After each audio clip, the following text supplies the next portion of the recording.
नमस्कार मित्रों, आप सभी का दोबारा से मैं स्वागत करता हूं और आशा करता हूं कि आप सभी लोग कुशल मंगल से होंगे। मैं हूं पंडित आचार्य सत्येंद्र मिश्र शास्त्री, जो रखूंगा आप सभी के परेशानियों पर ध्यान। मेरे साथ जुड़े रहिए मेरे इस यूट्यूब चैनल जिसका नाम द स्पिरिचुअल ज्ञान। तो आज का विषय है सक्सेस एंड ग्रोथ, जो सभी को चाहिए और अपने अथक प्रयासों के तत्पश्चात भी जो उन्हें प्राप्त नहीं होता है, उसके बारे में हम आज आपसे कहेंगे। आप ध्यानपूर्वक से सुनिएगा, क्योंकि हर व्यक्ति के लाइफ में बहुत सारी परेशानियां रहती हैं और हर परेशानियों से निपटने के लिए व्यक्ति के पास बहुत सारे ऑप्शंस रहते हैं, लेकिन वह इस्तेमाल न करके अपने सारी परेशानियों में वह अस्त व्यस्त और त्रस्त रहता है। आज उसके बारे में जो आपसे मैं कहूँगा, कृपा करके आप सुनिएगा कि अगर आपको अपने जीवन में सक्सेस नहीं मिल रहा है तो पहले ये आप जानिए किस कारणवश आपके जीवन में सक्सेस नहीं प्राप्त हो रहा है। चाहे वह रोजगार हो, चाहे प्रेम हो, चाहे आपके नौकरी हो, चाहे आपके किसी भी क्षेत्र की हो। अगर आपको सक्सेस नहीं मिल रहा है तो उस पर आप गौर कीजिए, आपको क्यों सक्सेस नहीं मिल रहा है।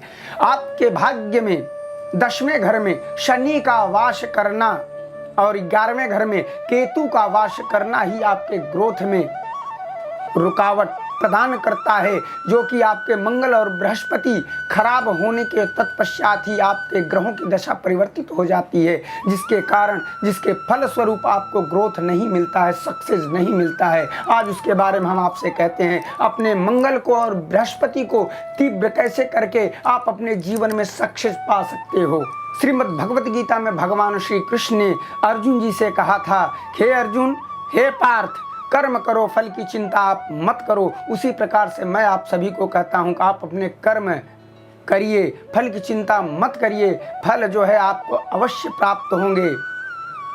और बृहस्पति को तीव्र करने के लिए और मंगल को तीव्र करने के लिए आप किसी भी पीपल के वृक्ष के नीचे शनिवार, मंगलवार या फिर बृहस्पतिवार के दिन घी का दीपक जला करके भगवान श्री नारायण जी की स्तुति करें, भगवान श्री नारायण जी को प्रणाम करें, जिससे आपके जीवन में 101% आपको ग्रोथ प्राप्त होगा। यह मेरा विश्वास है और मैं आप सभी को जो कह रहा हूँ, इस पे आप ध्यान पूर्वक से अगर करेंगे, मन इप्सित इच्छाओं को पूर्ण कर लेंगे। और आपका अगर अटल विश्वास है तो आपको यह अवश्य फल प्रदान होगा।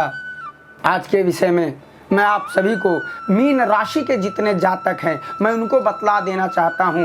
1 मार्च से 20 मार्च तक जिन भी जातक का जन्म हुआ है, उनके जीवन में भगवान श्री शनि देव का 11वें घर में प्रवेश के कारण उनके भाग्य उदय के संयोग बन रहे हैं, जिसके फल स्वरूप उनके धन वृद्धि, रोजगार वृद्धि और कहीं देव स्थान पर उनके जाने की आशंकाएं बन रही हैं। आपके रोजगार में बहुत अच्छी बढ़त होने वाली है, वृद्धि होने वाली है, जिसके फल स्वरूप आप सभी के भाग्य का उदय होने वाला है।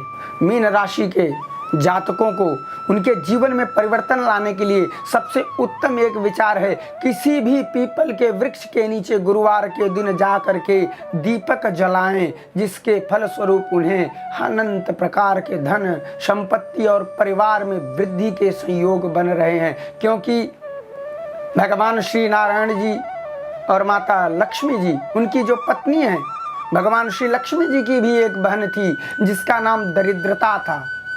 दरिद्रता के पिताजी उनका विवाह किसी एक ऋषि के समकक्ष ले जाकर के किसी एक ऋषि से कर दिया था, परंतु दरिद्रता देवी के अभाग और दुर्भाग्यवश के कारण ऋषि निहायत दारिद्र होने लगा और वह दरिद्रता देवी को ला करके उनके पिता के यहाँ जब पुनः मैके में पहुँचा देता है, तो भगवान श्री नारायण जी के समकक्ष जा करके दरिद्रता के पिताजी कहते हैं, हे भगवान, मैं इसका क्या करूं? ये इतनी ज़्यादा दारिद्र है कि जिस ऋषि के साथ मैं इसका विवाह किया था उसने ला करके इनको पहुंचा दिया है, अब मैं क्या करूं? तब भगवान श्री नारायण जी ने दरिद्रता देवी को एक पीपल के वृक्ष के नीचे ले जा करके बिठा देते हैं और कहते हैं कि आज से तुम्हारा यही घर स्थान रहेगा, आज से तुम इसी पीपल के वृक्ष के नीचे वास करोगी। इस वचन को सुन करके दरिद्रता देवी बहुत दुखी होती हैं और भगवान श्री नारायण माता लक्ष्मी जी से कहती हैं, हे प्रभु, मुझे ला करके आपने यहाँ जो आसन दे दिया है, मैं कितने समय तक यहाँ वास करूँगी, मैं अकेले यहाँ वास नहीं कर पाऊँगी, तो कृपा करके आप सभी लोग मुझे दर्शन बीच देते रहिएगा। तब भगवान श्री नारायण और माता लक्ष्मी जी उन्हें प्रत्येक गुरुवार को जा करके माता दरिद्रता देवी को दर्शन देते हैं, जिसके फल स्वरूप से उस गुरुवार के दिन उस पीपल के वृक्ष के नीचे दीपक जलाने से प्रत्येक व्यक्ति को माता लक्ष्मी जी की कृपा प्राप्त होती है, भगवान श्री नारायण जी की असीम अनुकंपा प्राप्त होती है। और सभी से निवेदन करता हूँ, अगर आपके जीवन में बहुत सारे कष्ट हैं तो आप श्री रामचरितमानस गोस्वामी तुलसीदास जी रचित रामचरितमानस का यह चौपाई का पाठ करिए, जिससे आपके जीवन में महान अद्भुत परिवर्तन होगा। आप प्रत्यक्ष के रूप में जान सकते हैं। यह चौपाई है, कवन सो काज कठिन जग माही, और जो नहीं हो ही तात तुम पाही। इस चौपाई का प्रत्येक दिन पाठ करने से आपके जीवन में अद्भुत परिवर्तन होगा। कृपा करके हनुमान जी का नाम स्मरण करके यह चौपाई का पाठ आप अवश्य पढ़ें। जैसे कि आप सभी लोग जानते हैं, पिछले वीडियो में भी हमने आपको जाते जाते एक घरेलू नुस्खे के बारे में बतलाया, उसी प्रकार से मैं आज आपको एक नुस्खा बतलाता हूँ। जिन माताओं और बहनों को संधिवात जैसी बीमारियाँ अत्यधिक रूप से तकलीफ दुख दे रही हैं, इन माताओं और बहनों को जायफल का फल सरसों की तेल में उबाल करके उसको छान करके किसी स्वच्छ बर्तन में रख लेने से तत्पश्चात अपने शरीर पर प्रत्येक 7 दिन तक रोजाना मालिश करें। इससे संधिवात की बीमारियां दूर हो जाती हैं। तो मिलते हैं अगले वीडियो में। गुरुदक्षिणा के नाम पर आप इस वीडियो को लाइक एवं सब्सक्राइब अगर करते हैं तो मुझे भी अच्छा लगेगा। और अगला वीडियो किस विषय पे हो कमेंट बॉक्स में अवश्य बतलाना। हर हर महादेव, जय श्री राम।